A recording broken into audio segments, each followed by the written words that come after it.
You're living your best life. Absolutely gorgeous. The kind of woman men write poetry about and other women secretly hate. You've got it all figured out. Except you're slowly dying from your skincare routine. Congratulations, you're a Victorian hottie.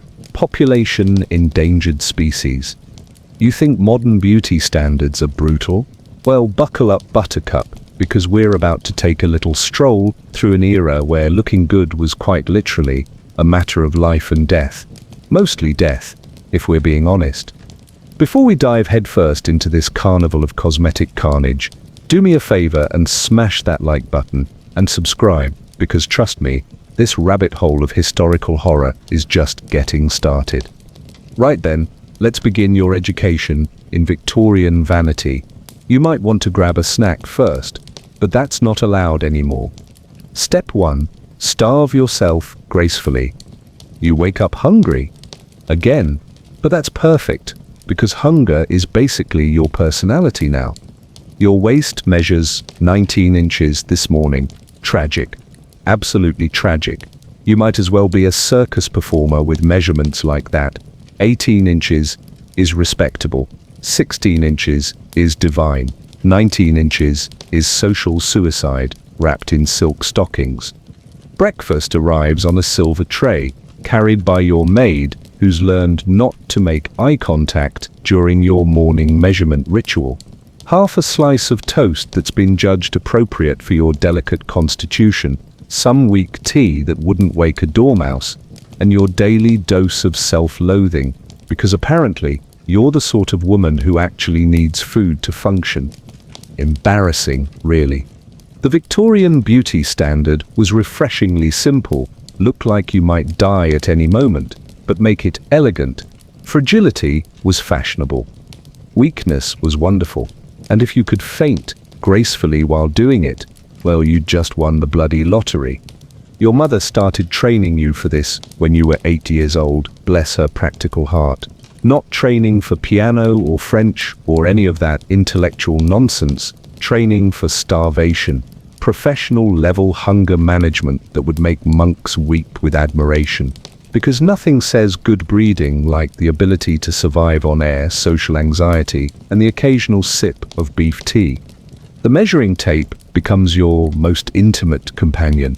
Every morning, the same ritual performed with religious dedication. Wrap it around your waist, hold your breath until you see stars, pray to whatever deity oversees female suffering, and try not to cry when the numbers refuse to cooperate with your social ambitions. 18 inches, that's the width of a dinner plate. Coincidentally, you need to make your entire torso the circumference of something people put food on. The irony is delicious. Unlike your breakfast, lunch, or dinner, you learn to push food around your plate, like you're conducting a very sad, very slow orchestra. A pea relocated here, a crumb repositioned there. Make it look like you're eating while consuming approximately nothing more substantial than shame and regret. It's performance art, but the only audience is your slowly dying metabolism and whoever's been assigned to watch you not eat today. Fainting becomes a carefully cultivated skill that requires genuine talent. Not just any fainting, mind you, graceful fainting. The kind that makes men want to catch you and women want to be you. You practice in your bedroom during the quiet hours, perfecting the art of elegant unconsciousness, because if you're going to collapse from malnutrition, you'd better look good doing it. The doctors absolutely love this development. They call it constitutional delicacy, which sounds much more appealing than systematic self-starvation for social acceptance. Constitutional starvation, more like, but medical accuracy is hardly the point when you've got social acceptance to achieve. Your stomach starts eating itself around noon, which is perfectly normal and healthy according to every authority figure in your life. That gnawing sensation isn't hunger, it's refinement. That dizzy feeling isn't malnutrition, it's feminine delicacy. That constant exhaustion isn't your body shutting down, it's ladylike languor. The dinner parties become elaborate torture sessions disguised as social events. Tables groaning under the weight of foods you can't touch, wouldn't dare taste, and certainly can't afford to digest. Conversations about recipes you'll never try swirl around you while you sit there, slowly dying in your corset, pretending that food is somehow beneath your refined sensibilities. You master the art of declining sustenance with phrases that would make poets weep. Oh, I couldn't possibly. I'm simply not hungry. Thank you. Food is so terribly vulgar, don't you think? Each excuse is a tiny masterpiece of polite self-destruction delivered with just the right amount of delicate distress. Your friends compare waist measurements like they're announcing lottery numbers at the weekly social gathering. Sarah's down to 17 inches and counting. Margaret hit 15 last Tuesday and nearly fainted from pride. You're stuck at 18 and falling behind in the world's most depressing competition, where winning means slowly disappearing. Competitive starvation with a smile, Victorian efficiency at its finest. The secret midnight binges become your most shameful pleasure, conducted in darkness like some sort of culinary crime, gorging yourself on bread and guilt in equal measures, stuffing food into your mouth with the desperation of someone who knows they won't eat again for days, then spending the next week restricting even more severely to compensate for this moment of human weakness. Eating disorders wrapped in silk ribbons and social expectations presented as moral virtue. Your dress fittings become public weigh-ins where the seamstress announces your measurements like she's calling out stock prices at the exchange. Everyone pretends to be impressed by your newly prominent ribs and increasingly visible collarbones. No one mentions that you look like death wearing expensive fabric, because that would be impolite. Men find fragile women absolutely irresistible, which is convenient for everyone except the women slowly dying for their attention.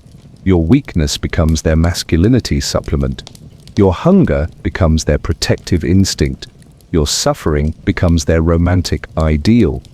The beauty magazines offer genuinely helpful tips for maintaining your fashionable malnutrition. How to appear less hungry during dinner parties.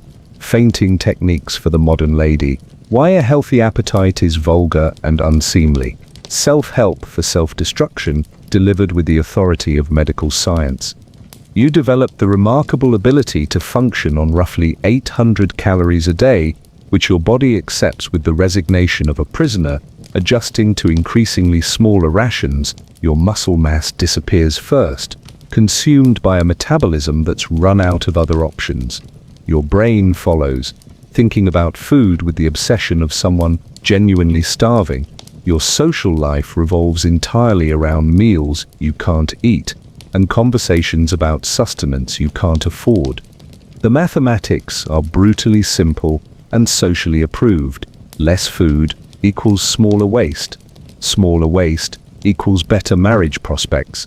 Better marriage prospects equals social survival and financial security. Therefore, food equals social suicide and economic disaster.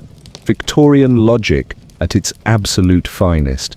Your metabolism slows to the speed of molasses in January, conserving every calorie like a miser hoarding pennies. Your energy levels hit rock bottom and keep digging toward the Earth's core. Your mood swings between irritably hungry and unconsciously malnourished, but your waist is finally approaching socially acceptable dimensions. Success at last, assuming you define success as systematic organ failure disguised as fashion. The truly dedicated take competitive starvation to professional levels that would impress Olympic athletes. They brag about consuming nothing but water and willpower yesterday. They compete over who can go longest without a proper meal, turning malnutrition into a contact sport with spectators and everything. Your body starts consuming itself in fascinating and increasingly alarming ways. Muscle mass disappears like morning fog. Bone density follows close behind. Basic brain function becomes optional when you're running on empty for months at a time. But your silhouette looks absolutely divine in the latest fashions, so everything's perfectly fine. The fainting spells become more frequent, more dramatic, and more applause-worthy as your social circle adjusts to this new normal. You're not just beautiful anymore, you're entertainingly fragile, a living work of art that might collapse at any moment, which adds an element of excitement to even the dullest social gatherings. Thrilling stuff, really. Your corset requires constant adjustment as your body literally shrinks inside the same garment week after week. Not because you're buying smaller sizes, but because you're systematically disappearing inside your own clothes. Your organs learn to work in increasingly cramped conditions while maintaining the fiction that this is perfectly healthy and absolutely normal. The hunger becomes a constant companion, more reliable than any friend or family member. It's there when you wake up, accompanies you through your daily activities, and tucks you into bed each night. Some women claim they've learned to ignore it entirely, that they've transcended the need for regular sustenance. They're lying, obviously, but it's a lovely lie wrapped in social necessity. Your reflection becomes both enemy and obsession as you check your progress multiple times daily. Each protruding rib is a victory.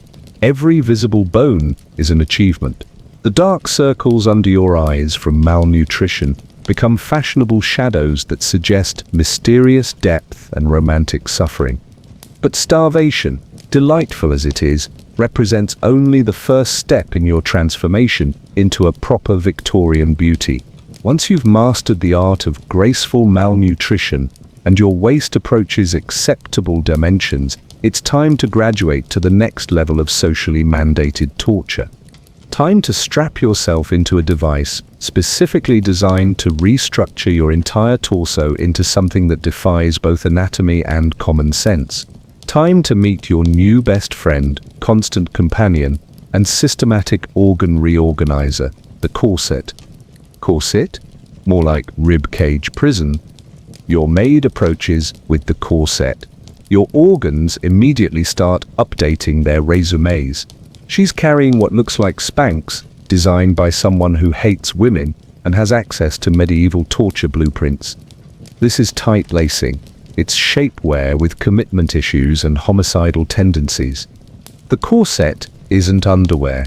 It's a lifestyle choice that involves relocating your internal organs like you're playing the world's most dangerous game of Tetris. You're about to strap yourself into architectural engineering that moonlights as fashion. Your ribs think they have job security. Adorable.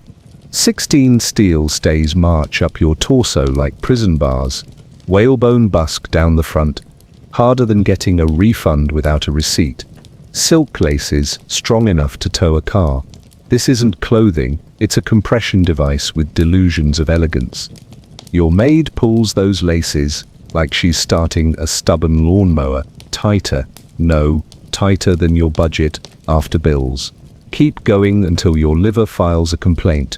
Don't stop until your lungs decide to work part-time. Perfect. You're finally achieving the Victorian woman shape, squeezed human in silk packaging.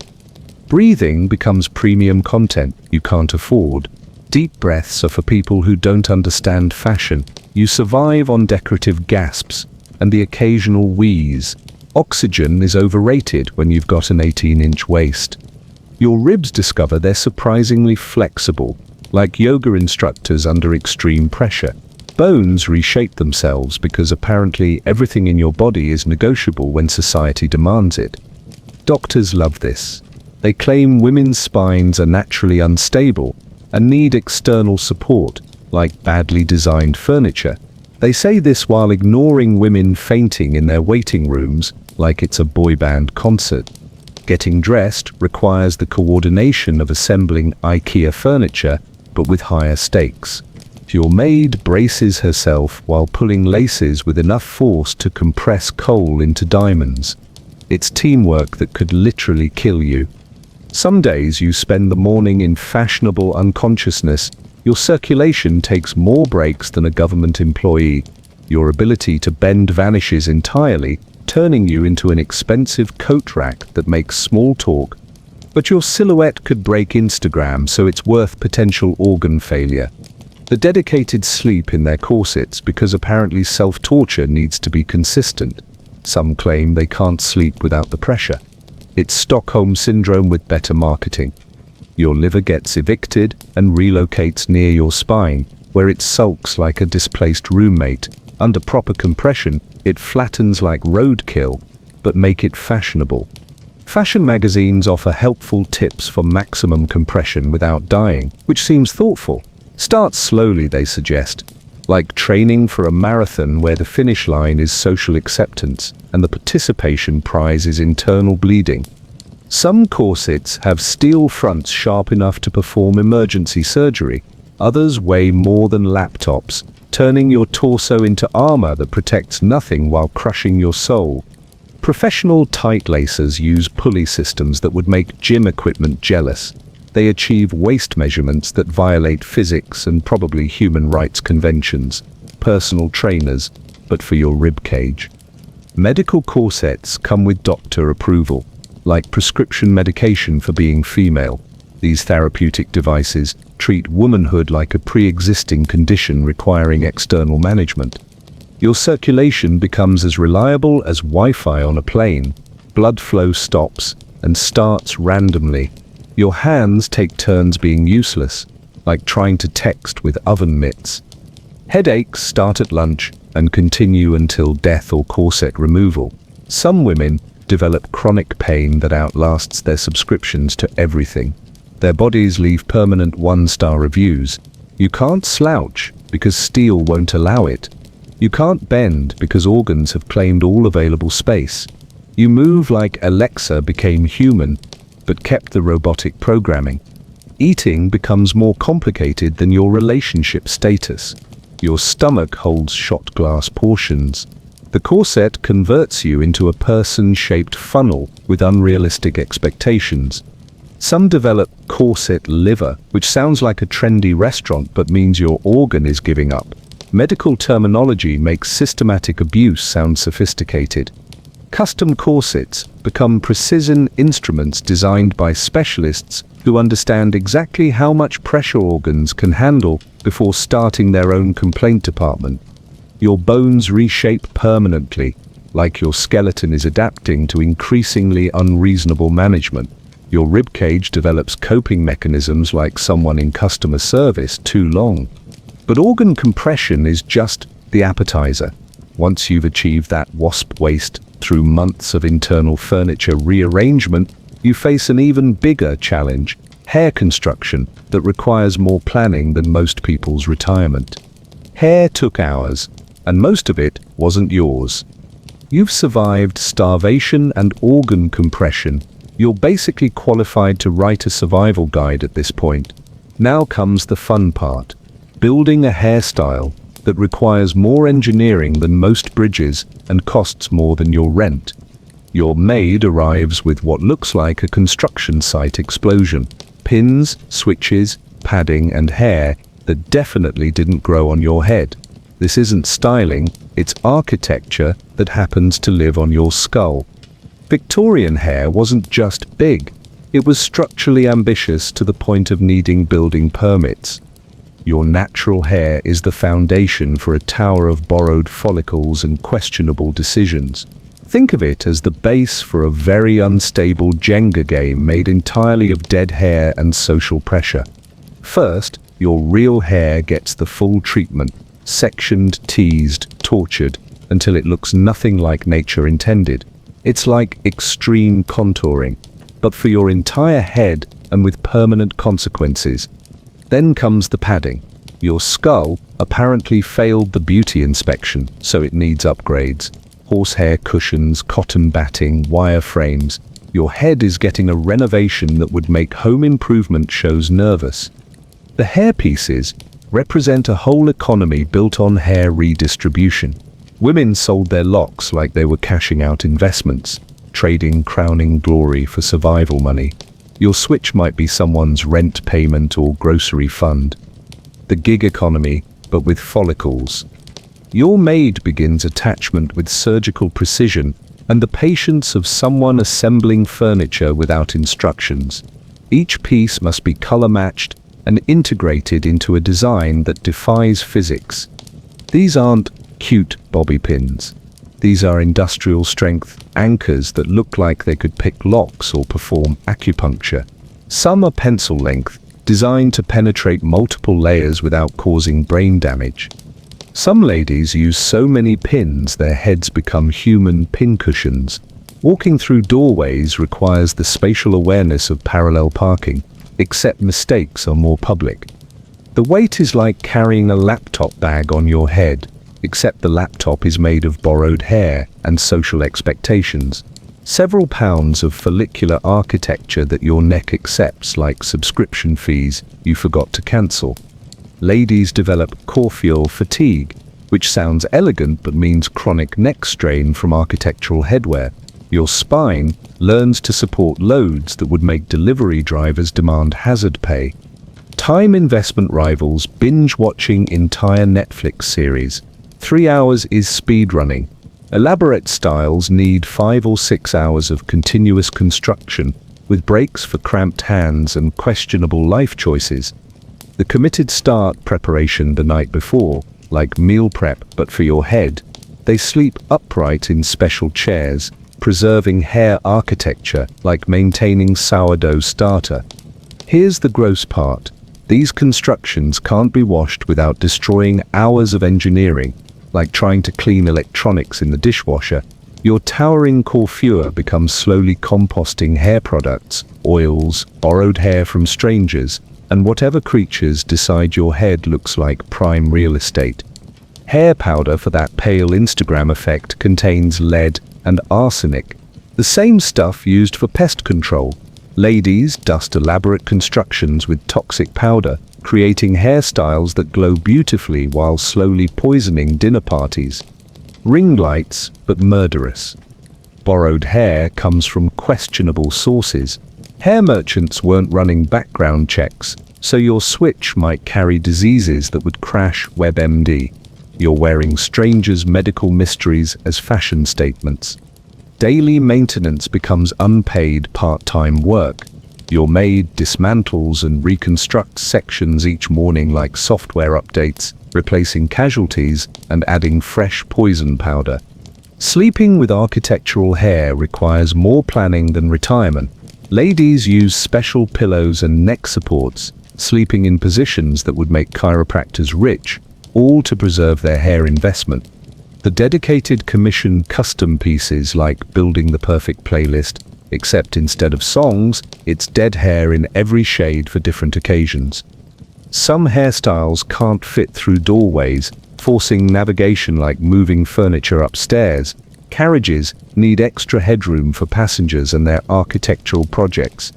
Pins work deeper into scalps throughout the day like aggressive notifications you can't turn off. Constant pain that ladies accept like premium suffering subscriptions. Some develop headaches lasting longer than celebrity marriages. Elaborate constructions require teams working shifts like 24/7 customer service, maintaining structural integrity throughout social events, longer than most attention spans. But perfect hair is only as good as the face underneath. Victorian skincare combines modern makeup effectiveness with college chemistry experiment safety standards. Next up, achieving that coveted deathly glow, using chemicals from the hardware store and rat poison aisle. Your skin had to glow from lead and arsenic. You've mastered starvation, survived organ compression, and built architectural hair. Now comes skincare, which sounds innocent until you realize Victorian beauty routines were basically chemical warfare against your own face.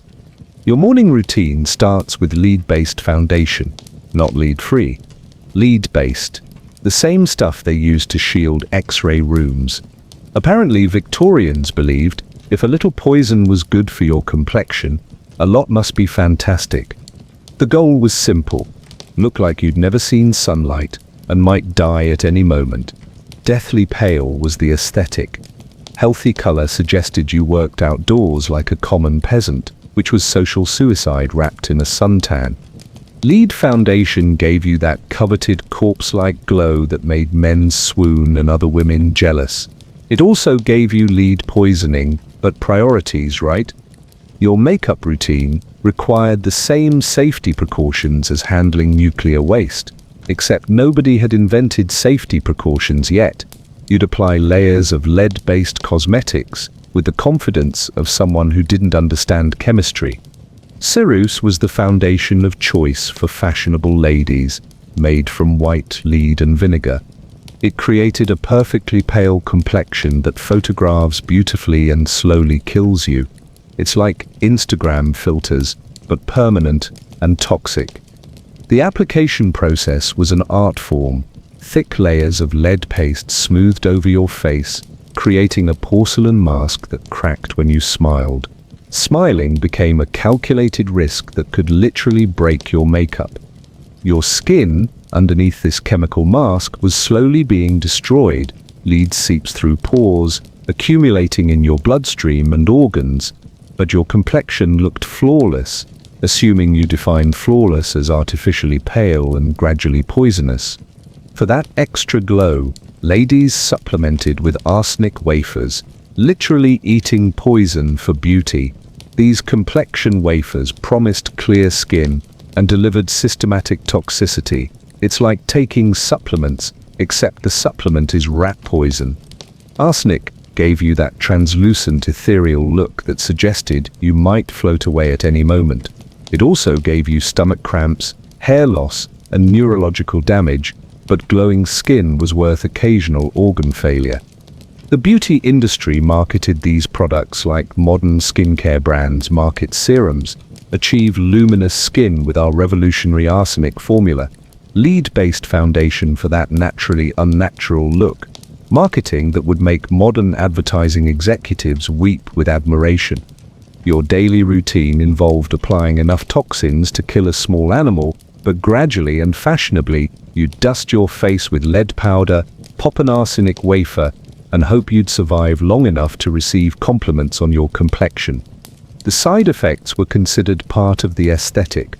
Trembling hands from mercury poisoning, delicate and feminine, hair falling out from arsenic, more reason to invest in elaborate wigs, stomach cramps from lead A, proof you were too refined for robust health. Some ladies developed what doctors called painter's colic from lead makeup, the same condition that killed professional painters, but rebranded for fashionable women. Medical terminology making systematic poisoning sound elegant. Your beauty routine required more toxic materials than most industrial processes.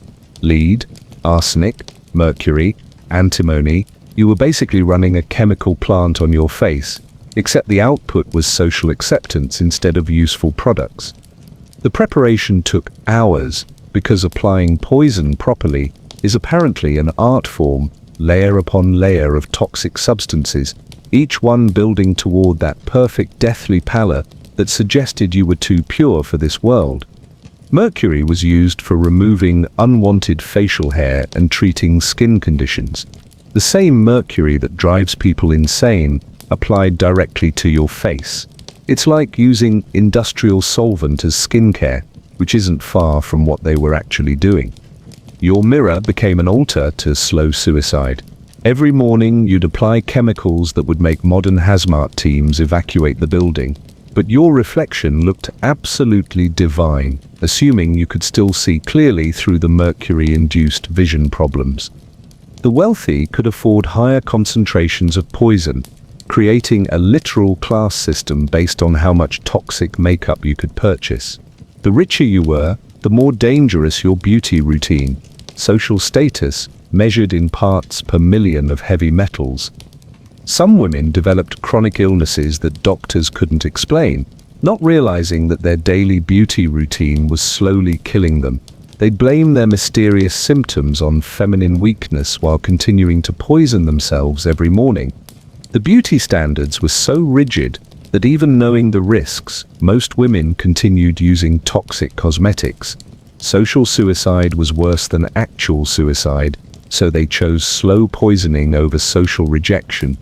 Your skin would eventually develop what we now recognize as signs of heavy metal poisoning, discoloration, lesions, premature aging, but you'd cover these with more toxic makeup, creating a cycle of chemical dependency that would make modern addiction counselors weep.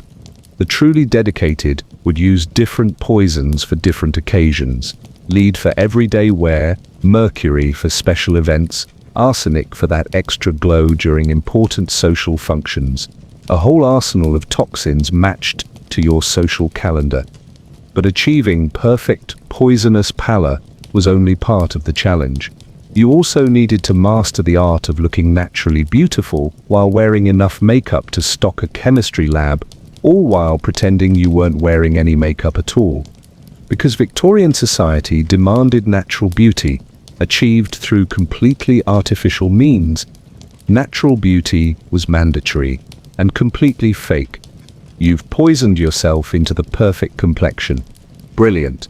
Now comes the truly impressive part, convincing everyone you're naturally beautiful while wearing more makeup than a drag queen and enough toxins to kill a horse. Victorian society had a charming contradiction. Makeup was vulgar and inappropriate for respectable women, but looking anything less than perfect was social suicide. So you had to achieve flawless beauty through completely artificial means while pretending it was all natural. It's like Photoshop, but applied to your actual face, and potentially lethal. The art wasn't in applying makeup. The art was in applying makeup so skillfully that nobody could tell you were wearing any. You needed to look like you woke up with perfect skin, rosy cheeks, and naturally dark lashes, despite genetics suggesting otherwise. This required more deception skills than most professional con artists possess. Your daily routine became an elaborate performance. Apply layers of lead foundation, blend arsenic-based rouge, darken lashes with antimony, then spend the next 12 hours pretending you always looked this good. Method acting, but with chemical poisoning. The key was subtlety. Assuming you define subtle as wearing enough toxic makeup to stock a pharmacy while claiming it's all natural. You needed to look effortlessly beautiful, which required considerable effort and occasional hospitalization.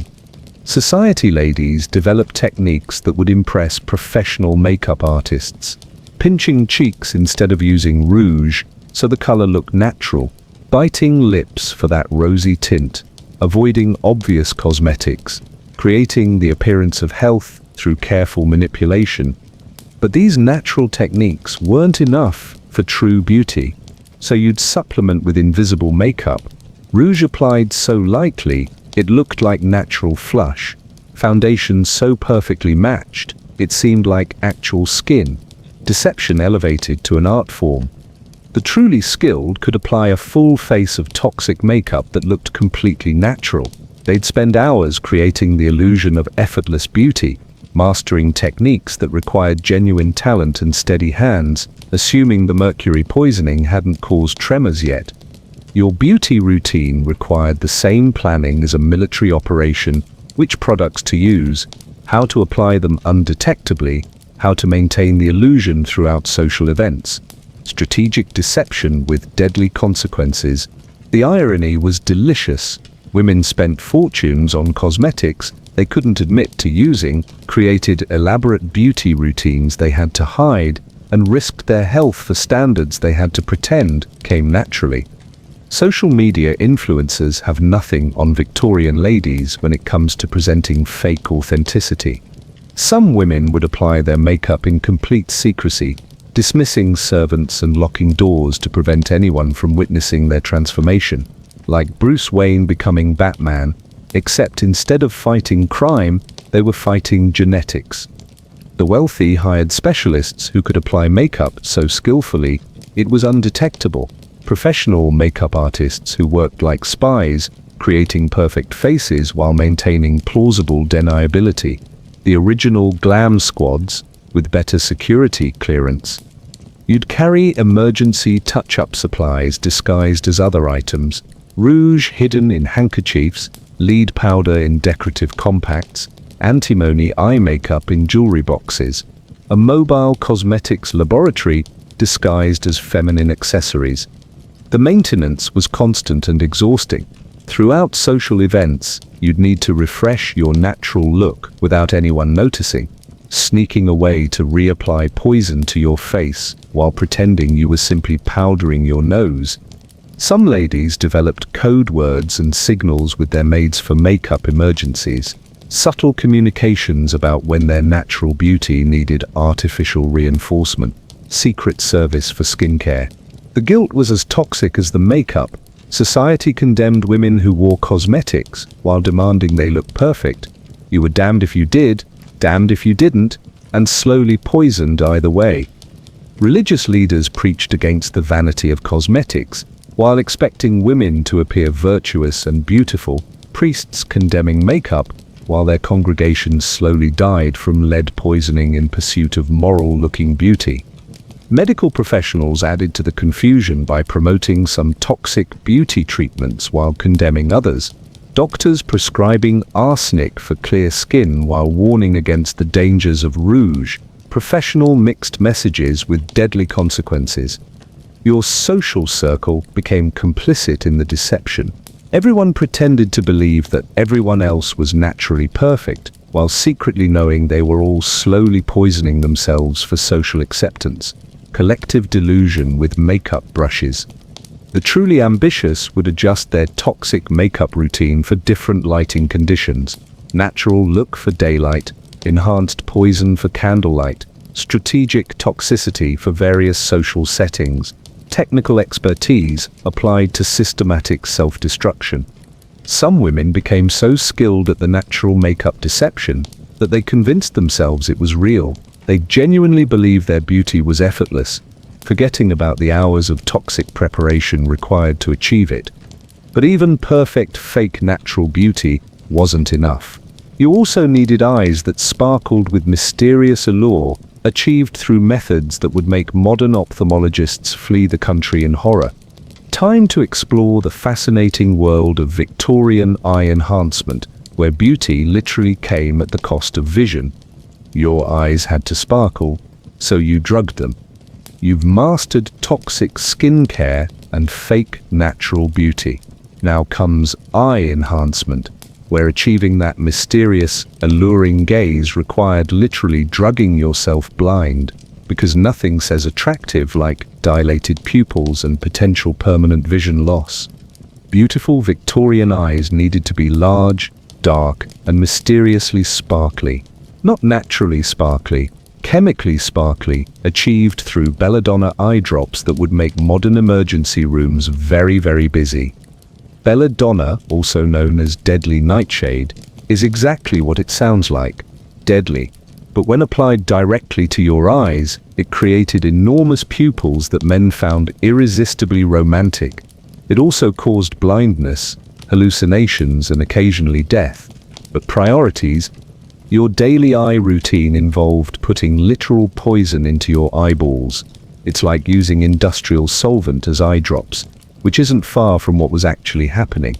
The effect was genuinely stunning. Belladonna dilated your pupils to enormous proportions, creating that wide-eyed, mysterious look that suggested you were either deeply romantic or recently traumatized. Sometimes, both were accurate. The application required steady hands and strong commitment to beauty over basic survival instincts. One drop in each eye, applied with the precision of someone who understood that miscalculation could mean permanent blindness. Your vision would immediately become blurry and unreliable. Reading became impossible. Recognizing faces required educated guessing. Walking down stairs became an extreme sport. But your eyes looked absolutely magical, assuming anyone could see them clearly through your drug-induced haze. The side effects were considered part of the aesthetic. Stumbling gracefully because you couldn't see properly, charmingly helpless. Squinting because bright light felt like daggers, mysteriously delicate. Hallucinating at dinner parties, probably just feminine sensitivity. Some ladies became so dependent on belladonna that they couldn't function without it. Not because of addiction, but because their natural pupil size looked disappointingly small compared to their drugged enhancement. Beauty standards that required permanent alteration to basic biological functions. Your depth perception disappeared entirely, turning every social gathering into an obstacle course. Reaching for teacups became guesswork. Descending staircases required faith, and good insurance. But your mysterious gaze could stop conversations across crowded rooms. The preparation was like getting ready for surgery, except instead of healing, you were systematically damaging your vision for aesthetic purposes. Careful measurement, precise application, then hours of hoping you'd applied the right amount to look beautiful without going completely blind. Professional beauties would calculate their belladonna dosage based on social events. Light application for afternoon tea, heavier doses for evening soiree, maximum dilation for important balls. Drug scheduling based on your social calendar. The wealthy could afford higher quality belladonna, which was somehow more dangerous and more effective. Premium poison for premium beauty. The rich, literally, had better access to vision-destroying substances. Your eyes would water constantly as your body tried to flush out the toxins you'd deliberately introduced. Crying became a fashion statement, suggesting you were too sensitive for this harsh world. Tears of beauty, achieved through chemical warfare. Some women developed chronic eye problems that lasted years after stopping belladonna use. Permanent vision damage, light sensitivity, inability to focus properly. But they'd achieved that mysterious, alluring gaze that society demanded, so the blindness was worth it. The truly dedicated would use different eye poisons for different effects. Belladonna for pupil dilation, antimony for darkening lashes, lead-based coal for dramatic definition. A whole arsenal of ocular toxins matched to your beauty goals. Doctors occasionally warned against belladonna use, then prescribed it for other conditions.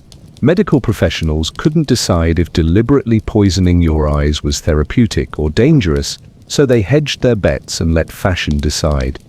Your social interactions became challenging when you couldn't see properly. Recognizing acquaintances required detective work. Reading became impossible, which was convenient since ladies weren't supposed to be too intellectual anyway. Beauty enhancement that came with built-in social compliance. The lighting at social events was specifically designed to showcase belladonna-enhanced eyes. Candles and gas lamps created the perfect ambiance for chemically dilated pupils, while also being dim enough that your vision problems weren't obvious. Some ladies would practice walking and basic functions while under the influence of belladonna, learning to navigate social situations while essentially blind. Skill development that would impress modern stunt performers. The maintenance was constant. Belladonna effects wore off after several hours, requiring reapplication throughout social events. Excusing yourself to refresh your eye poison while pretending you were simply checking your appearance. Your peripheral vision disappeared entirely, creating tunnel vision that made social gatherings feel like looking through a telescope. But the mysterious, wide-eyed look was worth the inability to see approaching carriages or navigate crowded rooms safely. The accidents were inevitable. Ladies walking into furniture, missing steps, reaching for objects that weren't where they appeared to be. Social gatherings became obstacle courses, where the most beautiful women were also the most likely to injure themselves. But achieving perfect, chemically enhanced eyes was only part of the beauty challenge. You also needed hands that looked like they'd never touched anything useful, which required its own elaborate routine of systematic skin destruction. Next up, creating the perfect, delicate hands through methods that would make modern dermatologists question their career choices. You needed tiny, soft hands, like you've never touched anything real. You've poisoned your face, drugged your eyes, and compressed your organs. Now comes hand maintenance, where achieving the perfect, delicate extremities required convincing everyone you'd never done anything useful in your entire life. Victorian lady, hands needed to be pale, soft, and completely useless looking. Any sign that you'd touched something practical was social suicide. Calluses were for peasants. Rough skin suggested you worked, which was basically admitting you were poor. Your hands had to tell a story, and that story was, I've never lifted anything heavier than a teacup, and even that was probably too strenuous. The hand beauty routine started with bleaching treatments, that would make modern chemical safety experts evacuate entire buildings. Lemon juice, mixed with ammonia, applied directly to your skin. It's like using household cleaners as skincare, which is exactly what was happening. The goal was translucent paleness that suggested you might be part ghost. Hands so pale you could see veins through the skin, creating that delicate ethereal look that implied you were too refined for robust circulation. Your daily hand care involved enough chemicals to stock a cleaning supply store, bleaching agents, harsh scrubs, toxic whitening treatments. You were basically power washing your skin with substances that could strip paint. The process was genuinely painful. Chemical burns disguised as beauty treatments. Your hands would crack, peel, and occasionally bleed from the harsh treatments, but you'd cover the damage with gloves and pretend it was natural delicacy. Gloves became mandatory equipment, not fashion accessories. You'd wear them constantly to protect your chemically treated hands from sunlight, air, and any activity that might suggest you were a functional human being. Some ladies wore gloves to bed, treating their hands like injured limbs that required constant protection. Sleeping in white cotton gloves became standard practice, creating the impression that your hands were too delicate for normal human contact. The size obsession was real. Small hands were considered more feminine, so some women would bind their hands like feet, using tight gloves and constricting treatments to keep them as tiny as possible. Hand binding, because apparently every body part needed systematic compression. Your nails required their own maintenance routine that would make modern manicurists rich, filing them into perfect oval shapes, applying treatments to keep them pale and translucent, never allowing them to grow long enough to suggest you might use them for anything practical. The hand exercises were elaborate performances designed to showcase your delicate extremities, graceful gestures that emphasized how small and soft your hands were, movements that suggested handling anything more substantial than silk would cause immediate injury. Some ladies developed what doctors called lady hands, a condition where the skin became so thin and pale from chemical treatments that even minor contact would cause bruising or tearing. Medical professionals created terminology for self-inflicted hand damage in pursuit of beauty. Your hand strength was supposed to be non-existent. Shaking hands required careful calibration to seem appropriately weak. Gripping anything firmly was vulgar and unfeminine. You needed to handle objects like they might explode if squeezed too hard. The maintenance was constant and expensive. Daily chemical treatments, weekly professional care, monthly intensive bleaching sessions. Your hands required more maintenance than most people's entire beauty routines. Seasonal adjustments were necessary because sun exposure could undo months of chemical bleaching. Summer required heavier glove protection, stronger whitening treatments, and constant vigilance against anything that might suggest your hands were functional. Some women developed chronic skin conditions from the harsh hand treatments: permanent sensitivity, chemical burns that never fully healed, inability to touch common materials without pain. But their hands looked appropriately delicate, so the suffering was worth it. The wealthy could afford professional hand care specialists who understood exactly how to destroy skin safely, experts in systematic hand damage who could achieve maximum delicacy without causing complete loss of function. Your social interactions revolved around showcasing your impractical hands, accepting assistance with everything because your delicate extremities couldn't handle basic tasks, performing helplessness as proof of refined femininity. The irony was spectacular. You'd spend hours daily maintaining hands that looked like they never did any work, which was itself more work than most people's actual jobs. Professional uselessness that required considerable effort to maintain. Some ladies would practice hand movements in mirrors, perfecting gestures that emphasized their delicate nature. Choreographed helplessness performed with the dedication of professional dancers. The accidents were inevitable. Hands too delicate for normal use would be injured by everyday objects. Door handles became hazardous. Books were dangerous.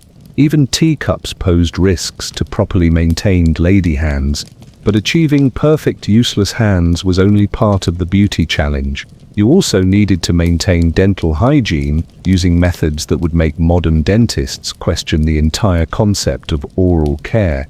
Next comes Victorian dental care, where keeping your teeth clean involved techniques that might actually make them worse. Teeth were optional, but hot girls still tried. You've successfully poisoned your face, drugged your eyes, and chemically destroyed your hands. Now comes dental care, where maintaining your smile required methods that would make modern dentists drink heavily and consider career changes. Victorian dental hygiene was essentially medieval, with better marketing. The techniques were creative, the results were questionable, and the side effects were genuinely horrifying. But hey, at least you tried to keep your teeth, which was more than most people could claim. Your daily oral care routine started with tooth powder made from charcoal chalk and occasionally ground up bones. It's like brushing your teeth with barbecue remnants and cemetery leftovers, which sounds exactly as appetizing as it was. The goal was white teeth, achieved through abrasive scrubbing that would strip enamel faster than industrial sandpaper. You'd literally grind away the surface of your teeth to achieve that perfect smile, creating beautiful but structurally compromised dental work. Some tooth powders contained brick dust, which gave excellent scrubbing power and ensured your teeth would wear down to nubs within a few years. It's like using construction materials as toothpaste, because apparently Victorians believed everything was better with added masonry. The wealthy could afford imported tooth powders made from exotic materials, crushed pearls for the truly elite, creating the most expensive way possible to damage your teeth while feeling superior about it. Your toothbrush was basically a small weapon designed to inflict maximum damage on your gums. Stiff hog bristles attached to bone handles, applied with enough force to make your mouth bleed regularly. Dental care that doubled as combat training. Some ladies used urine as mouthwash, believing it would whiten teeth and freshen breath. Human urine. Applied to the mouth voluntarily, the science was questionable, but the commitment to beauty was undeniable. Portuguese urine was considered the premium option, imported specifically for dental care. International trade in human waste products for cosmetic purposes. Victorian commerce at its most innovative. The pain was considered normal and healthy. Bleeding gums meant the treatment was working. Tooth sensitivity suggested progress. Chronic mouth pain was proof you were taking proper care of your dental hygiene. Dentistry existed, but it was more like battlefield surgery performed in someone's parlor. No anesthesia, questionable sterility, and techniques that would make medieval torture specialists proud. Most people preferred to suffer in silence rather than seek professional dental care. Tooth extraction was the primary dental procedure, performed with pliers and determination. If your tooth hurt, the solution was removal, not treatment. It's like fixing car problems by removing parts until the noise stops. Some ladies would have healthy teeth, extracted and replaced with dentures made from animal bones, human teeth from corpses or ivory. Voluntary tooth replacement, using materials harvested from dead things. Beauty standards that required literal grave robbing. The dentures were held in place with springs and wires, creating mechanical mouths. Teeth were optional, but hot girls still tried. You've successfully poisoned your face, drugged your eyes, and chemically destroyed your hands. Now comes dental care, where maintaining your smile required methods that would make modern dentists drink heavily and consider career changes. Victorian dental hygiene was essentially medieval with better marketing. The techniques were creative, the results were questionable, and the side effects were genuinely horrifying. But hey, at least you tried to keep your teeth, which was more than most people could claim. Your daily oral care routine started with tooth powder made from charcoal chalk and occasionally ground up bones. It's like brushing your teeth with barbecue remnants and cemetery leftovers, which sounds exactly as appetizing as it was. The goal was white teeth, achieved through abrasive scrubbing that would strip enamel faster than industrial sandpaper. You'd literally grind away the surface of your teeth to achieve that perfect smile, creating beautiful but structurally compromised dental work. Some tooth powders contained brick dust, which gave excellent scrubbing power and ensured your teeth would wear down to nubs within a few years. It's like using construction materials as toothpaste, because apparently Victorians believed everything was better with added masonry. The wealthy could afford imported tooth powders made from exotic materials, crushed pearls for the truly elite, creating the most expensive way possible to damage your teeth while feeling superior about it. Your toothbrush was basically a small weapon designed to inflict maximum damage on your gums. Stiff hog bristles attached to bone handles, applied with enough force to make your mouth bleed regularly, dental care that doubled as combat training. Some ladies used urine as mouthwash, believing it would whiten teeth and freshen breath. Human urine. Applied to the mouth voluntarily, the science was questionable, but the commitment to beauty was undeniable. Portuguese urine was considered the premium option, imported specifically for dental care, international trade in human waste products for cosmetic purposes, Victorian commerce at its most innovative. The pain was considered normal and healthy. Bleeding gums meant the treatment was working. Tooth sensitivity suggested progress.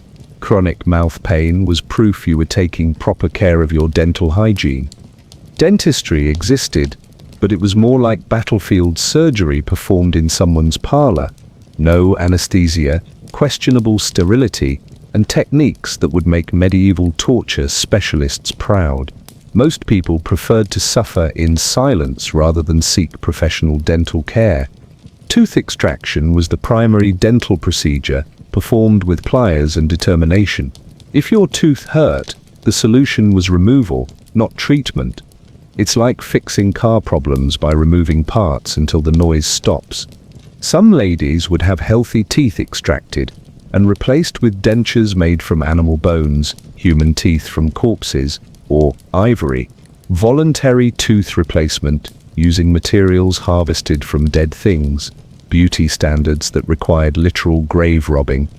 The dentures were held in place with springs and wires, creating mechanical mouths that clicked and whistled during conversation. Eating became a performance art where your teeth might launch across the room if you bit down wrong. Some dentures were made from teeth pulled from executed criminals, which sounds like the setup for a horror movie, but was actually standard practice. Your smile might literally be built from the mouths of dead murderers. Romantic dinner conversation just got more interesting. The fitting process was like having your mouth measured for tiny furniture. No precision, no comfort, just cramming foreign objects into your mouth and hoping they'd stay put during social events. Your speech would change dramatically with new dentures. Lisping became fashionable, partly because most society ladies couldn't pronounce words properly with their mechanical teeth. If everyone sounds ridiculous, no one sounds ridiculous. The maintenance was its own nightmare. Dentures needed constant adjustment, cleaning with harsh chemicals and replacement when they inevitably broke. It's like owning a car that lives in your mouth and occasionally explodes during dinner. Some ladies carried backup teeth for emergencies, like spare tires but for your face. Society events required contingency planning in case your primary smile malfunctioned during important conversations. The wealthy could afford multiple sets of dentures for different occasions. Everyday teeth, formal teeth, eating teeth, a whole wardrobe of dental prosthetics matched to your social calendar. Your diet became severely limited by what your mechanical teeth could actually handle. Soft foods became mandatory. Anything requiring actual chewing was off limits. You'd attend elaborate dinners and subsist on soup and shame. The smell was legendary. Dentures made from organic materials would rot slowly in your mouth, creating breath that could clear rooms. It's like having a compost pile in your mouth, but fashionable. Some women develop jaw problems from ill-fitting dentures, but complaining about mouth pain was vulgar. You'd suffer in elegant silence while your fake teeth slowly destroyed your remaining oral health. The accidents were spectacular. Dentures flying out during conversation, teeth breaking during meals, complete dental system failure during important social events. Your mouth became an unreliable mechanical device, prone to public malfunction. But dental care was just preparation for the next challenge. Maintaining posture so perfect, it required systematic spinal torture and the complete elimination of natural human movement. Time to explore Victorian posture training, where standing properly meant never again moving like a normal person. Posture could make or break your future. You've survived toxic skincare, mechanical teeth, and chemical hand bleaching. Now comes posture training, where learning to stand properly required systematic spinal torture and the complete elimination of natural human movement. Victorian posture wasn't just about standing straight. It was about achieving an impossible standard of rigid perfection that would make military drill sergeants weep with admiration. Your spine needed to be straighter than most people's moral compasses. The training started young with devices that would make medieval torture specialists proud. Backboards, steel corsets, and posture correction machines that looked like they belonged in dungeons rather than finishing schools. Your shoulders had to be pulled back to an unnatural degree, creating the impression that you were permanently bracing for impact. Slouching wasn't just bad posture, it was a character flaw that suggested moral weakness and poor breeding. The steel spine supporters were worn for hours daily, gradually training your back muscles to maintain positions that defied basic anatomy. It's like having a metal exoskeleton, except instead of making you stronger, it made you incapable of normal movement. Some posture training involved balancing books on your head for hours, which sounds charming until you realize it was often accompanied by punishment for dropping them. Learning to walk with perfect balance while your vision was blurred from belladonna and your organs were compressed by corsets. Your neck position required constant vigilance. Too high suggested arrogance, too low implied submission. The perfect angle was approximately that of someone perpetually posing for a formal portrait while mildly constipated. Sitting became a performance art that required engineering degrees to master. You couldn't actually sit back in chairs because your corset and posture requirements made it impossible.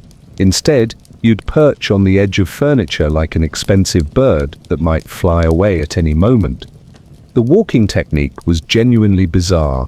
Short, gliding steps that suggested you were floating rather than walking. Moving too quickly was vulgar. Taking normal human strides was masculine and inappropriate. You needed to move like you were perpetually walking down an aisle at a very slow wedding. Your arms had specific positions for every activity. Resting them naturally was forbidden. They needed to be positioned in ways that showcased your delicate wrists and emphasized your inability to perform useful work. The posture correction devices were worn under clothing, creating additional layers of discomfort on top of your already compressed organs. Some women wore multiple correction devices simultaneously, turning their torsos into complex mechanical systems designed to eliminate natural movement. Professional posture instructors made careers out of teaching women to move like beautiful mannequins. These specialists could spot incorrect shoulder position from across a room and would correct it with the enthusiasm of quality control inspectors. Your spine learned to hold positions that would make chiropractors rich. The constant rigid positioning created chronic pain that was considered normal and healthy. Back pain became a status symbol that proved you were maintaining proper posture. The psychological effects were as significant as the physical ones. Moving unnaturally all day created a constant awareness of your body that bordered on obsession. Every gesture became calculated, every position monitored. Some women developed what doctors called posture fatigue, where maintaining perfect positioning became physically exhausting. Your muscles would ache from holding unnatural positions, but resting was forbidden because it would disturb your alignment. The social surveillance was constant. Other women would monitor your posture like security cameras, ready to comment on any deviation from perfect positioning. Posture became a competitive sport where everyone was both participant and judge. Your breathing was affected by the rigid positioning requirements. Proper posture combined with corset compression meant your lung capacity was reduced to approximately that of a small bird. Breathing became a carefully managed resource. The training was so intensive that some women forgot how to move naturally. When alone, they'd maintain the same rigid positioning because their bodies had adapted to the artificial constraints. Stockholm syndrome. But with spinal alignment, your sleep position was regulated by posture requirements. Special pillows and positioning devices ensured you maintained proper alignment even while unconscious. Rest became another opportunity for systematic body control. The long-term health effects were ignored in favor of short-term social acceptance. Chronic back problems, restricted mobility, and permanent posture-related pain were considered acceptable prices for looking properly refined.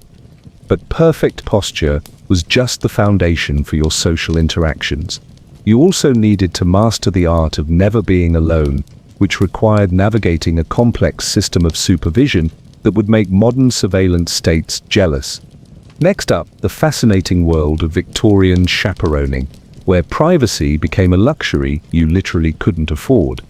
Being beautiful meant never being alone. You've mastered toxic beauty, mechanical teeth, and robotic posture. Now comes the final challenge. Living your entire life under constant supervision, where privacy became a luxury more expensive than diamonds and twice as forbidden. Beautiful Victorian women were never, ever alone. Privacy was suspicious. Independence was dangerous. Solitude suggested you might be up to something inappropriate, which could range from reading the wrong books to having unauthorized thoughts. Your daily life resembled a reality TV show, except the cameras were judgmental relatives, and the prize for winning was social acceptance. Lose, and you'd be cancelled harder than a problematic celebrity tweet. Chaperones weren't suggestions, they were mandatory human surveillance systems. These women were professional third wheels whose job was ensuring you never had a moment of unsupervised existence. Think helicopter parenting, but for adults. Your chaperone would accompany you everywhere, shopping, visiting friends, attending events, even walking in your own garden. She was like a personal bodyguard, except instead of protecting you from danger, she was protecting society from you. The truly beautiful required multiple layers of supervision. Your chaperone, plus additional watchers, plus family members, plus random society matrons who appointed themselves to your surveillance committee. It's like having your own personal FBI task force, but less friendly. Men couldn't speak to you without permission from your surveillance team. Conversations were monitored, timed, and analyzed for inappropriate content. It's like having a conversation with someone while their parents listen in, except the parents are professional conversation police. Your correspondence was read by committee, letters were opened, analyzed, and approved before reaching you. Privacy in communication was a foreign concept. It's like having all your texts read by your mother, except worse, because Victorian mothers had more time and stronger opinions. Even your reading material was supervised. Certain books were forbidden. Others were pre-approved by your cultural oversight board. Your literacy became a managed resource, carefully controlled to prevent dangerous ideas from entering your perfectly coiffed head. Your social interactions were choreographed like dance performances, who you could talk to, what you could discuss, how long conversations could last. Spontaneous human connection became a scheduled activity requiring advance approval. The supervision extended to your facial expressions. Smiling too much was vulgar. Frowning suggested dissatisfaction with your circumstances. The perfect expression was mildly pleasant boredom, like you were perpetually waiting for something slightly more interesting to happen. Your emotions required management by committee. Displaying too much enthusiasm was inappropriate. Showing genuine sadness was concerning. The acceptable emotional range was approximately that of someone watching paint dry while trying to look interested. The watchers had their own hierarchy and politics. Your primary chaperone might conflict with secondary supervisors, creating drama that affected your daily life. It's like being the subject of a reality show where the producers hate each other. Your privacy became a negotiated commodity. Moments alone required permission, justification, and often supervision, even during supervised solitude. It's like needing a hall pass to exist in your own life. The bathroom was the only place you might achieve temporary independence, and even that was sometimes supervised. Your bodily functions became the last frontier of personal autonomy, defended like constitutional rights. Your thoughts were monitored through your behavior. Any sign of independent thinking would trigger increased supervision. Mental autonomy was treated like a contagious disease that might spread if not properly contained. The social pressure was enormous. Your supervisors were being judged on your behavior, so they had personal stakes in controlling every aspect of your existence. Their reputations depended on your compliance, creating intense pressure for conformity. Some women developed what doctors called supervision fatigue, where constant monitoring created genuine psychological stress. But complaining about your surveillance team was inappropriate and suggested ingratitude for their protective services. Your schedule was managed by committee. Every activity required approval, planning, and appropriate escort services. Spontaneity became extinct, replaced by carefully orchestrated daily activities approved by your personal board of directors. The paradox was spectacular. You were considered too valuable and delicate to be left alone, but also too dangerous to be trusted with independence, like being a priceless artwork that might spontaneously combust if not constantly monitored. Your beauty became a public resource requiring professional management. You weren't just a person, you were a community asset that needed protection from yourself and others. But constant supervision was just the beginning of your challenges. You also needed to maintain fashion standards that made getting dressed a full-time job requiring professional assistance and engineering degrees. You were fashionable, but never comfortable. You've survived constant supervision and robotic posture training. Now comes the daily challenge of getting dressed, which required more engineering than most construction projects and enough fabric to upholster a small house. Victorian fashion wasn't just clothing, it was wearable architecture designed by people who clearly believed comfort was a character flaw. You didn't get dressed, you got assembled by a team of professionals with questionable priorities. Your daily outfit weighed approximately as much as a small child and required the same amount of care and attention. Getting dressed took longer than most people's morning commutes and involved more layers than a geological formation. The process started with your camise, which sounds delicate but was actually the foundation garment for what would become a textile engineering marvel. Think of it as the concrete pad for a very complex, very uncomfortable building project. Next came your corset, which we've already discussed in loving detail. Your organs had learned to accept their compressed fate, but your torso was just the beginning of your fashion journey into systematic discomfort. The bustle came next, creating an artificial shelf on your backside that served no practical purpose except making sitting impossible and walking through doorways a calculated risk. It's like wearing a small table attached to your spine, except less useful. Your petticoats followed, multiple layers of fabric designed to create the proper silhouette while ensuring you'd never move naturally again. Some women wore up to 6 petticoats simultaneously, creating walking conditions similar to being trapped inside a fabric tornado. The dress itself was the final layer, often weighing several pounds and requiring its own structural support system. You weren't wearing clothing, you were piloting a textile spacecraft designed for maximum visual impact and minimum human comfort. The sleeves deserved their own engineering degree, tight at the wrists, Enormous at the shoulders, they restricted arm movement while creating the impression that you might take flight at any moment. Reaching for anything required careful trajectory planning. Your skirts were so wide, they required their own navigation system. Doorways became challenging. Chairs were obstacles. Stairs were extreme sports.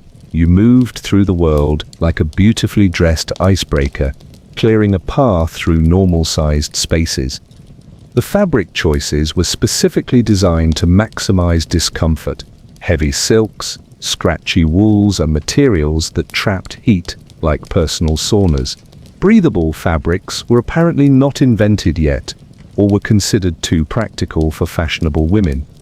Getting dressed required a team of assistants with the coordination skills of a NASCAR pit crew, your maid, possibly her assistant, and occasionally additional help for particularly complex outfits. It's like having a construction crew, but for your body. The lacing, buttoning, and pinning process took hours and required multiple people working in coordination. Some dresses had over 100 buttons, creating fastening systems more complex than most people's computer passwords. Your undergarments alone could stock a small textile museum: corset, chemise, drawers, multiple petticoats, bustle, stockings, and various other items designed to create the proper foundation for your fashion construction project. The maintenance was a full-time job. Cleaning, pressing, mending, and storing these elaborate garments required professional-level expertise. Your wardrobe needed more care than most people's children. Seasonal changes meant completely different sets of torture devices. Summer fashions were somehow even more restrictive, with additional layers designed to prevent any possibility of cooling off. Winter added fur and additional weight, turning you into a mobile textile warehouse. The accessories were their own form of systematic discomfort. Gloves that couldn't be removed without assistance. Hats that required architectural support. Jewelry heavy enough to cause neck strain. Every accessory was designed to make basic human functions more difficult. Your shoes were works of art that happened to be completely impractical for walking. Narrow, high-heeled, and designed more for display than function.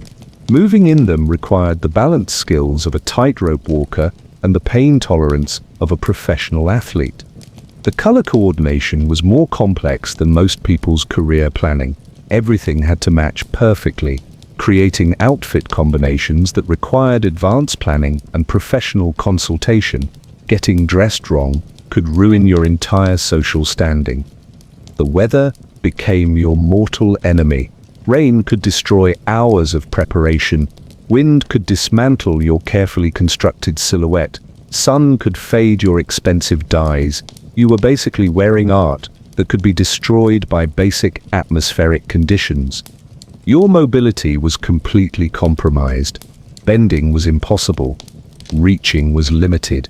Sitting required careful positioning to avoid crushing your bustle or disturbing your skirt arrangement. You moved like a beautiful piece of furniture that someone had taught to walk. The bathroom situation was genuinely nightmarish. Getting undressed required the same team effort as getting dressed, making basic bodily functions a group activity that required advanced planning and professional assistance.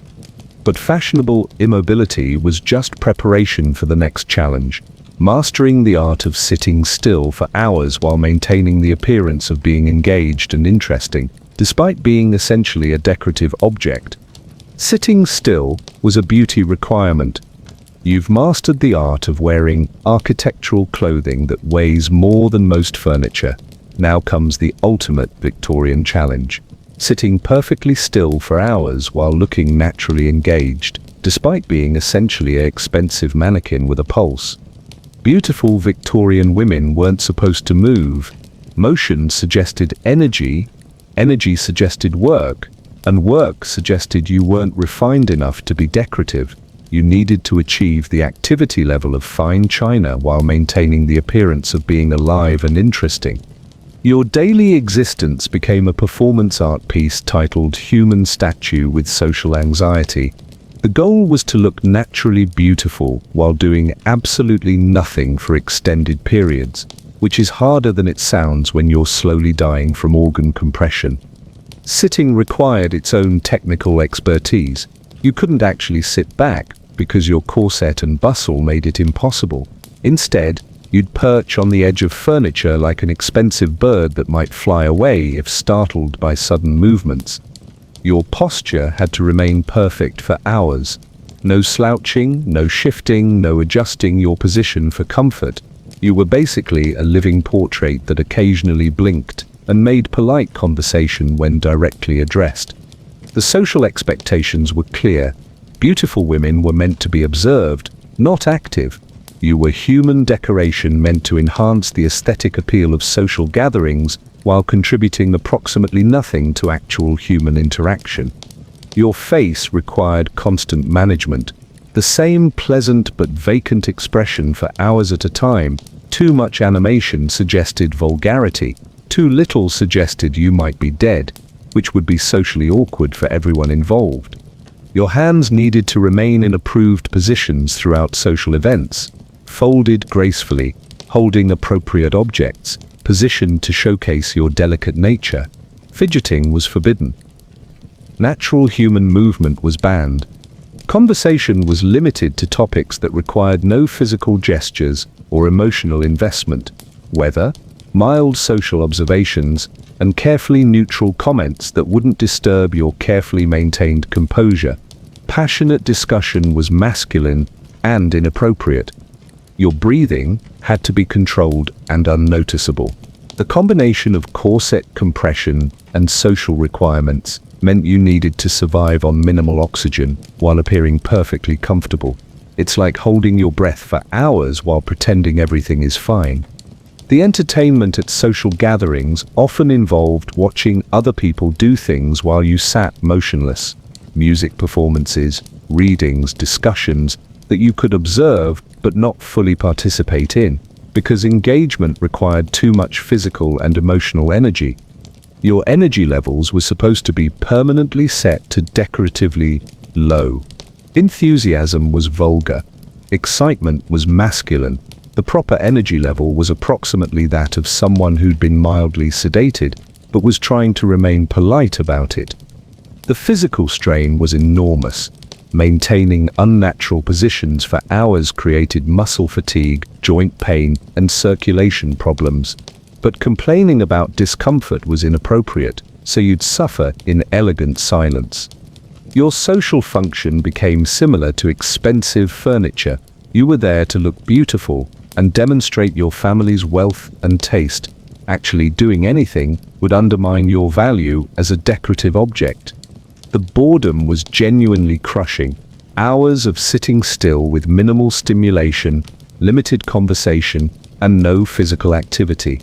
Your mind had to entertain itself while your body remained perfectly motionless. It's like being trapped in the world's most elegant prison. Some women developed what doctors call decorative fatigue, where maintaining motionless beauty became physically and mentally exhausting. But acknowledging this condition would suggest you weren't naturally suited to being ornamental.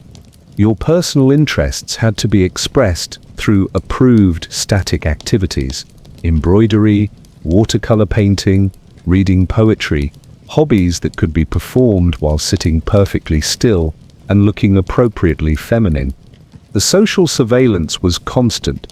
Other guests would monitor your behavior, noting any deviation from perfect stillness. Moving too much would be discussed later as evidence of poor breeding or insufficient refinement. Your meals became performance art where you pretended to eat while remaining motionless. Taking actual bites required too much jaw movement. Chewing was unseemly. You'd push food around your plate while maintaining perfect posture and pleasant expression. The weather became another challenge to your motionless perfection. Too hot, and you might perspire, which was disgusting. Too cold, and you might shiver, which suggested weakness. You needed to maintain perfect temperature control without moving. Your entertainment value to others was purely visual. You were human artwork that occasionally made appropriate responses to direct questions. interactive decoration with limited functionality. The long-term health effects of sitting motionless for hours daily were ignored in favor of maintaining proper aesthetic appeal. Muscle atrophy, circulation problems, and joint stiffness were acceptable prices for looking appropriately ornamental. But mastering motionless beauty was only part of your social challenge. You also needed to navigate the complex world of reputation management, where one wrong gesture could destroy years of careful image cultivation. Your reputation was your real makeup. You've mastered the art of being human furniture while slowly poisoning yourself for beauty.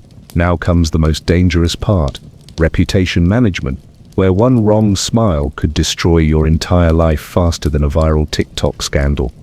Your reputation wasn't just important, it was literally everything. Physical beauty could fade, but social disgrace was permanent. One whispered rumor could end your marriage prospects, social standing, and entire future faster than you could say inappropriate ankle display. The rules were everywhere and constantly changing, like trying to navigate a minefield while blindfolded and wearing those ridiculous corsets that made breathing optional. What was acceptable yesterday might be scandalous today, depending on who was watching and what mood society was in. A single unchaperoned conversation with a man could ruin you completely. Not inappropriate conversation, just conversation. Speaking to someone without proper supervision suggested you might have independent thoughts, or worse, physical desires. Both were social death sentences. Your laugh had to be carefully calibrated. Too loud suggested vulgarity. Too frequent implied you weren't taking life seriously enough. Too little meant you were boring. The perfect laugh was approximately the sound of someone politely choking on expensive tea. Smiling at the wrong person could create scandals that would outlast your natural lifespan. Your facial expressions were public property, monitored by professional gossips who made careers out of destroying other women's reputations for entertainment. The gossip network was more efficient than modern social media and twice as vicious. A rumor could travel across London faster than actual news, growing more damaging with each retelling, like a game of telephone played by sociopaths. Your wardrobe choices were scrutinized like political statements. Wearing the wrong color could suggest inappropriate political opinions. Choosing unfashionable styles implied poor judgment. Being too fashionable suggested vanity. There was no winning, only degrees of losing. Reading the wrong books could destroy your reputation as thoroughly as being caught in actual criminal activity. Intellectual curiosity was suspicious in women. Knowledge beyond approved feminine topics suggested dangerous independent thinking. Your walking pace was monitored for propriety. Too fast suggested unseemly eagerness. Too slow implied laziness. The perfect speed was approximately that of expensive molasses on a cold day with added moral judgment. The dinner party seating arrangements became complex, diplomatic negotiations where your placement could make or break your social standing. Sitting in the wrong position could suggest inappropriate relationships or social climbing ambitions. Your correspondence was analyzed like intelligence documents. Who you wrote to, how often, and what you discussed were all subject to public scrutiny. Privacy in communication was a luxury you literally couldn't afford. Dancing required careful navigation of social landmines. Dancing too enthusiastically suggested improper physical awareness. Dancing poorly suggested poor breeding. Not dancing suggested antisocial tendencies. The perfect dance was mechanical, emotionless, and vaguely apologetic. Your charitable activities were monitored for proper motivation. Too much charity suggested you were showing off. Too little implied selfishness. The wrong type of charity could suggest inappropriate political opinions or social climbing. The marriage market treated your reputation like credit scores treat financial history. One late payment could affect your rating for decades. One social mistake could make you unmarriageable faster than declaring bankruptcy. Your family's reputation affected your own like inherited debt. Parents' scandals, siblings' mistakes, and distant relatives' poor choices could all impact your marriageability. You were responsible for everyone else's behavior while having no control over it. The beauty standards themselves could destroy your reputation. Looking too good suggested vanity. Not looking good enough suggested laziness. The perfect appearance was naturally beautiful without appearing to try, achieved through methods that required enormous effort. Your health became a reputation issue. Being too sick suggested weakness. Being too healthy suggested unfeminine robustness. The perfect health was delicate enough to inspire masculine protection while robust enough to survive constant social surveillance. The social events were reputation battlefields where every interaction was analyzed for appropriate behavior. One wrong word, inappropriate gesture, or misplaced smile could create scandals that would outlast your children's children. Your emotions required careful management to avoid reputation damage. Too much happiness suggested frivolity. Too much sadness suggested instability. The perfect emotional state was mildly pleasant, resignation to whatever fate society decided for you. The servants would gossip about your private behavior, creating additional reputation risks in your own home. Your personal life was never actually personal because someone was always watching, judging, and reporting. The religious expectations added another layer of reputation management. Too much piety suggested showing off. Too little suggested moral corruption. The perfect religious attitude was quietly devout without drawing attention to your spiritual superiority. Your intellectual capabilities had to be hidden to protect your reputation. Being too smart suggested masculine tendencies. Being too stupid was embarrassing for your family.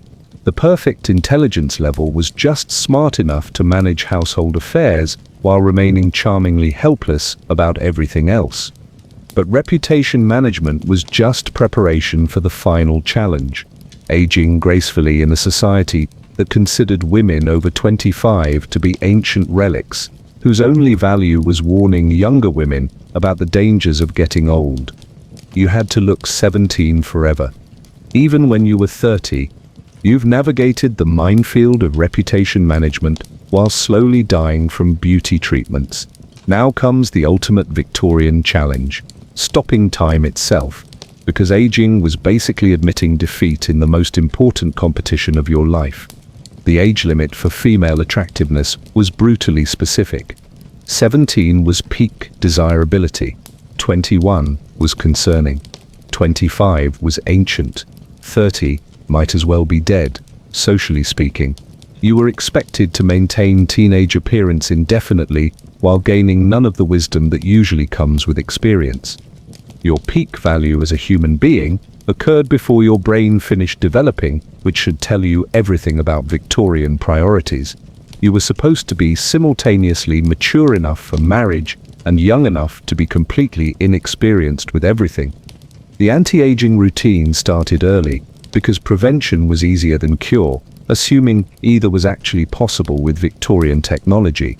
By 20, you were already fighting a losing battle against time using methods that would make modern dermatologists flee the country.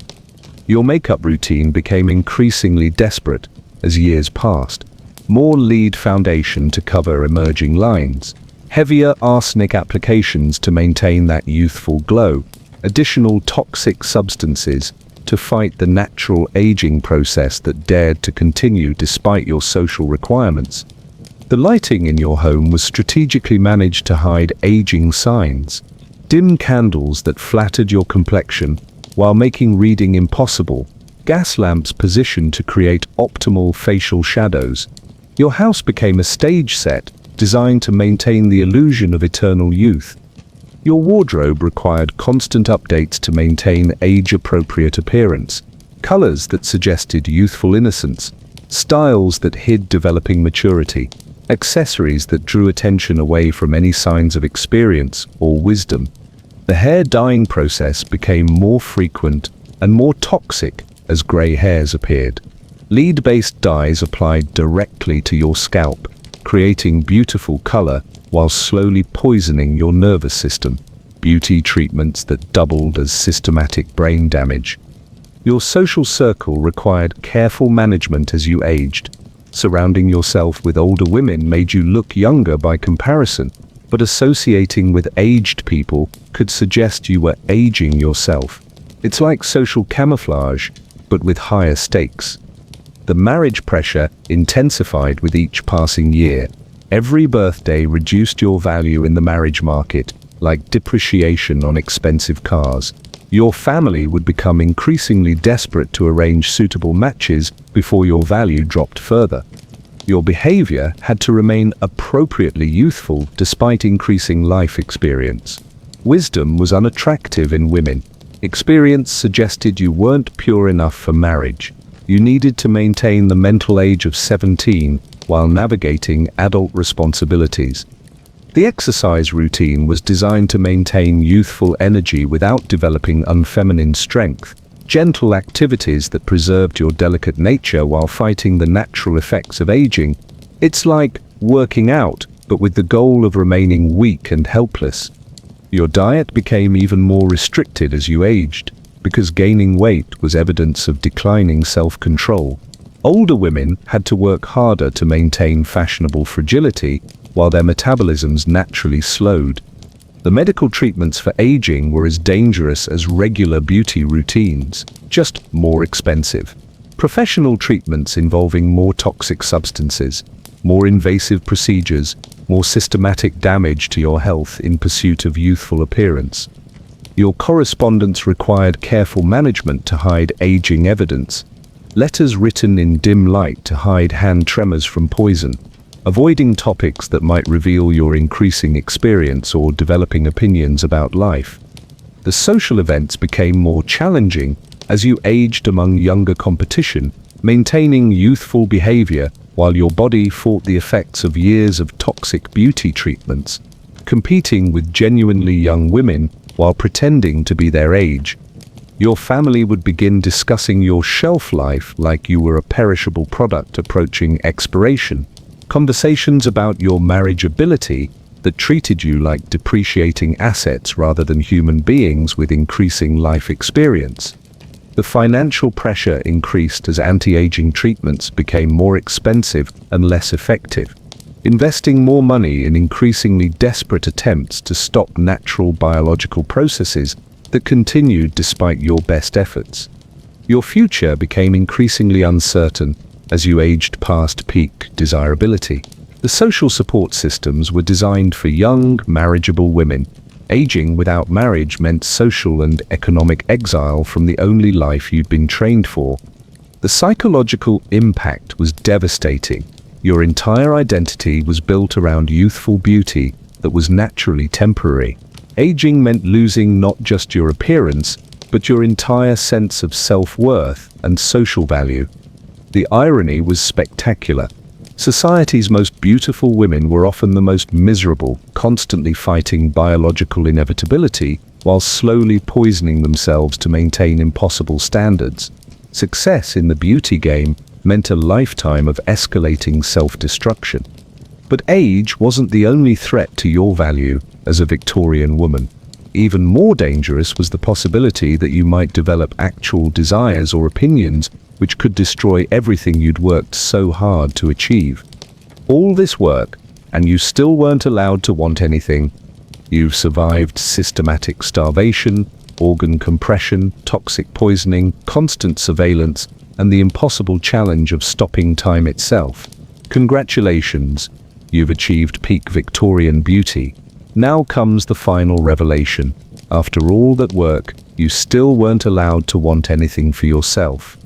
The ultimate Victorian beauty paradox was breathtaking in its cruelty.